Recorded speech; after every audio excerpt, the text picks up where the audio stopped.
And we've already conducted more oversight visits. No. It's a yes or no. Yes or no. Okay, Secretary Noem, this is my time to talk, not your time to talk. I reclaim my time. I reclaim my time. I reclaim my time. Transparent Chair, I reclaim my we've ever time. had. Secretary Noem, DHS is breaking the law, hiding information from Congress and shutting out oversight. So let me ask you, how can the American people trust your department with you at the helm with this kind of behavior? Hello, everyone, and welcome back to the channel. I'm Brand Cooper. In today's hearing, LaMonica McIver alleged that Kristi Noem has transformed the Department of Homeland Security into an organization that prioritizes dialogue over accountability and views oversight as bothersome. As Noem continually interrupted without providing real answers, McIver eventually lost her cool, highlighting that democracy relies on officials who are willing to engage with the public's inquiries. Let's dive into what this moment truly uncovered. Thank you, Mr. Chairman and Ranking Member, for holding this hearing today. The greatest threat to the homeland right now is a Department of Homeland Security that the American people no longer trust, a department actively undermined by its own secretary. This is on you, Secretary Noem. Today's hearing is supposed to be about worldwide threats, but Madam Secretary, under your watch, the threat is coming from inside the building. Because when DHS, the department charged with keeping Americans safe, is caught breaking the law, lying to the American public, systematically dismantling oversight, fueling bigotry, and targeting vulnerable communities, trust is broken. Let's start with the basics. How can we trust your department with you at the helm? The American people deserve an answer, even if you've spent the past year dodging accountability like it's your full-time job. We need to talk about oversight.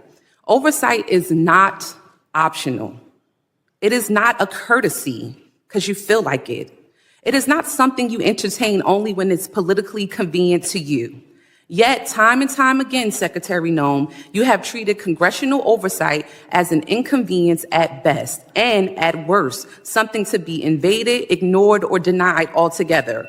Republicans on this committee may be willing to hand over their constitutional duty in order to kiss this administration's butt cheeks, but I am not. I will never. My district is not, and the American people sure aren't.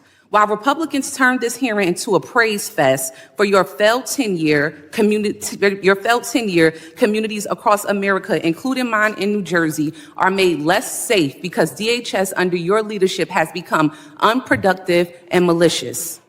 All of the thank you that we keep hearing from across the aisle, there's no thank you from me. And we see the truth that you're trying to hide. The truth is you are deeply unqualified for the post you hold.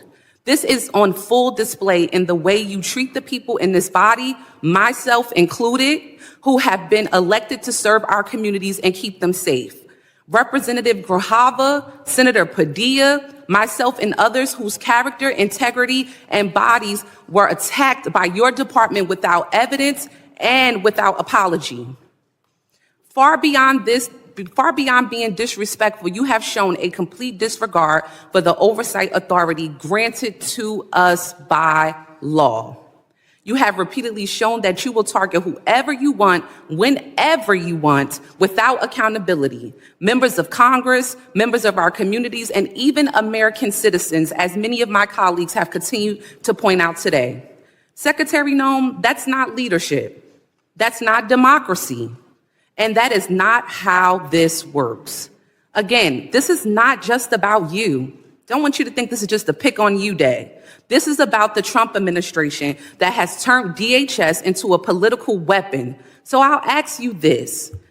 Is Trump embarrassed by your tenure, or is this exactly the kind of god-awful leadership he wants at DHS? Yes or no?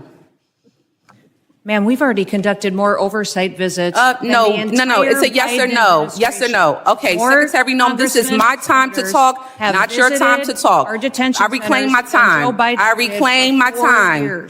I reclaim my time. Chair, I reclaim my time. Secretary Noem, DHS is breaking the law, hiding information from Congress, and shutting out oversight. So let me ask you, how can the American people trust your department with you at the helm with this kind of behavior? The American people absolutely trust this department to keep them safe. And we are showing that every day by the support we get across the country, the amount of people that we're recruiting to all of our Thank you, different Secretary agencies. Noem. Do you We agree have that using 200,000 DHS people that have resources signed to up the target ICE members of officers. Congress is an abuse of power? Excuse me, would you say that You again? would have heard me if you stopped talking If you and would listened to stop my talking questions. crazy, Do you quit making agree stuff up. that using DHS resources to target members of Congress is an abuse of power? We are not doing that. We are out there enforcing the law, doing our work, and we are allowing oversight. Of course, we're not visits going to get any more than the answers. With entire that, Joe Mr. Biden Chairman, I administration yield did. back. Gentlelady yields back. I now recognize the gentleman from Oklahoma, Mr. McCreen. The significance of this exchange isn't found in the heightened emotions or pointed remarks.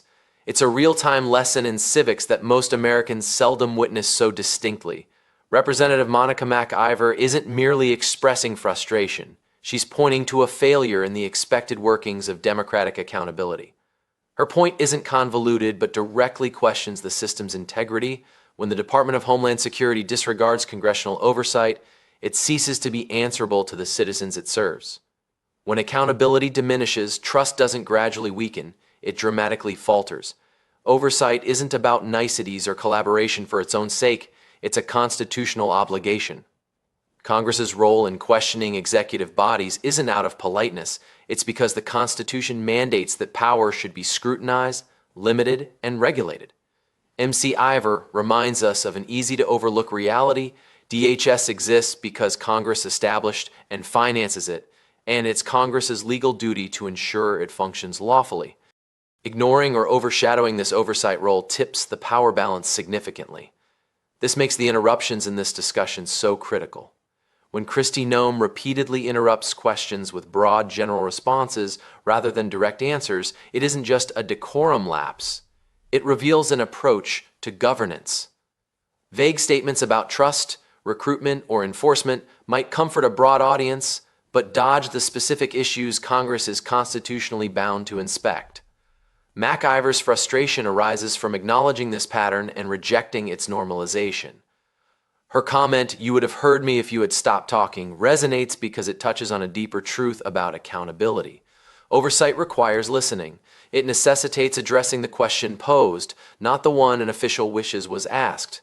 When agency heads dominate the conversation, they not only commandeer the discussion, but also control the narrative. This reveals a risk of oversight becoming more performative than practical.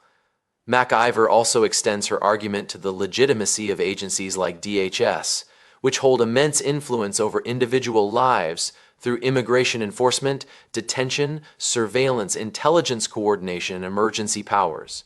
Their authority is legitimate only if exercised transparently, legally, and under sustained scrutiny. Allegations of evading congressional inquiries, holding back information, or dismissing elected officials don't just lead to political disputes.